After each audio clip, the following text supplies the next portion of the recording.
नमस्कार दोस्तों, ईश्वर महिमा में आपका स्वागत है। तो आज मैं आपके लिए एक घमंडी चूहे की कहानी सुनाने जा रही हूँ। एक चूहा बहुत होशियार था। वह एक जंगल में रहता था। उसने अपना एक छोटा सा घर बना रखा था। जंगल के पास एक घर था। उसमें एक छोटा सा बच्चा रहता था। उस बच्चे के पास बहुत लंबे शूज़ थे, लेकिन वह उसके पैरों में नहीं आते थे। वे छोटे हो गए थे। उस लड़के ने वह जूते फेंक दिए तो घूमते हुए चूहे ने वो जूते देखे और बोला, अरे वाह, ये जूते तो बहुत अच्छे हैं। मैं इसमें आराम से अपना घर बनाकर सो सकता हूँ। तो चूहे ने जल्दी से एक जूते को घसीटकर अपने घर के नीचे ले आता है और वह थक जाता है। दूसरा जूता लाने की उसकी हिम्मत ही नहीं होती। इसीलिए वह एक जूता साफ करके उसमें अच्छे से सोने का बिस्तर बना लेता है। फूलों से उसे सजाता है और चूहा बहुत खुश होता है। जंगल के दूसरे जानवर उसके तैयार किए हुए जूते को देखने आते हैं। तो चूहा बहुत घमंड से अपने जूते पर चढ़कर बैठ जाता है। एक दिन नटखट कबूतर चूहे से मिलने आया। नटखट कबूतर ने कहा, चूहे भाई, बहुत सुंदर घर सजाया है और इस जूते ने तो 4 चांद लगा रखे हैं। तो चूहा बोलता है, सुन भाई, नज़र मत लगा, मैंने बड़ी मुश्किल से इसे सजाया है। तुम जैसों की नज़र लगी तो ये खराब हो जाएगा। नटखट कबूतर ने कहा, भाई, मैं तो तुम्हें बधाई देने आया था, लेकिन लगता है तुम्हारा घमंड तो 7वें आसमान पर है।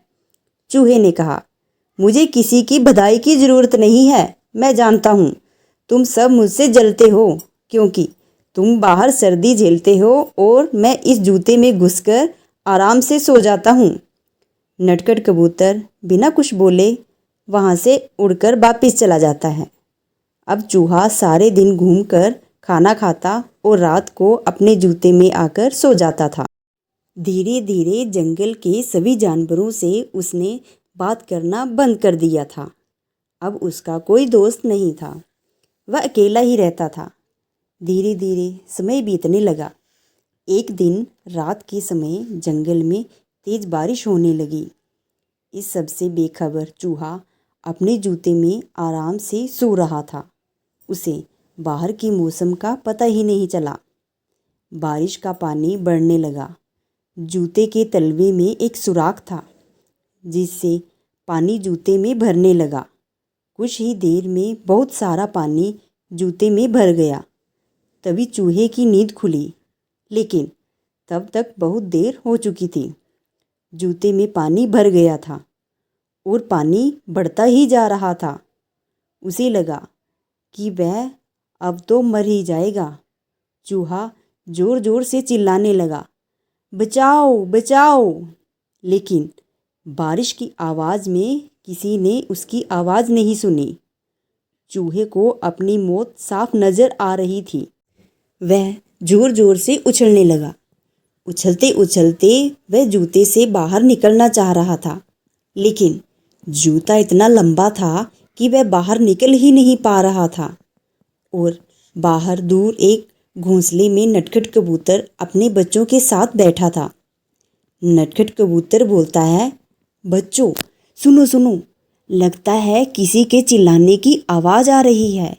कोई मुसीबत में है। उसने बाहर निकल के देखा कि आवाज़ उस जूते में से आ रही थी। वह तुरंत समझ गया कि चूहा जूते में फंस गया है। नटखट कबूतर बिना देर किए किसी तरह उड़कर वहाँ पहुँच गया। वह जूते के ऊपर बैठ गया। उसने देखा चूहा डूब रहा था। चूहा बोलता है, कबूतर भाई, मुझे बचा लो, नहीं तो मैं मर जाऊंगा। नटखट कबूतर ने कहा, क्यों? तुम्हें तो इस जूते के सिवा किसी की ज़रूरत ही नहीं थी। तो चूहे ने कहा, भैया बचा लो, मैं घमंड में आ गया था। मुझे लगा मैंने तो सबसे अच्छा घर बना लिया। मुझसे अच्छा घर किसी के पास भी नहीं है। मुझे बचा लो भैया। ये सुनकर नटखट कबूतर उसे अपनी चोंच से पकड़कर खींचने लगा, लेकिन चूहे का वजन बहुत ज़्यादा था। नटखट कबूतर उसका वजन उठा नहीं पा रहा था। नटखट कबूतर बोलता है, भाई रुको, मैं अभी बाकी जानवरों को बुलाकर लाता हूँ। नटखट कबूतर जंगल में जाता है, लेकिन सभी जानवर चूहे की मदद के लिए मना कर देते हैं। तभी रास्ते में उसे कालू कौवा मिलता है। वह उसके साथ चूहे को बचाने आ जाता है। दोनों मिलकर चूहे की एक एक टांग चोंच में दबाकर उड़ जाते हैं और उसे ऊपर बने घर में रख देते हैं। चूहा अपने किए हुए पर बहुत पछताता है। अगले दिन वह जूते को खींचकर उल्टा कर देता है, उसमें भरा हुआ पानी निकाल देता है। उसके बाद वह उस जूते को घसीट कर ले जाता है और नदी में फेंक देता है। ये देखकर नटखट कबूतर और कालू कौवा बहुत खुश होते हैं। फिर चूहा सब जानवरों के पास जाकर सबसे माफ़ी मांगता है। तो दोस्तों, आशा करती हूँ आपको ये कहानी पसंद आई होगी। पसंद आई तो लाइक, कमेंट और चैनल को सब्सक्राइब कर दीजिए। धन्यवाद दोस्तों।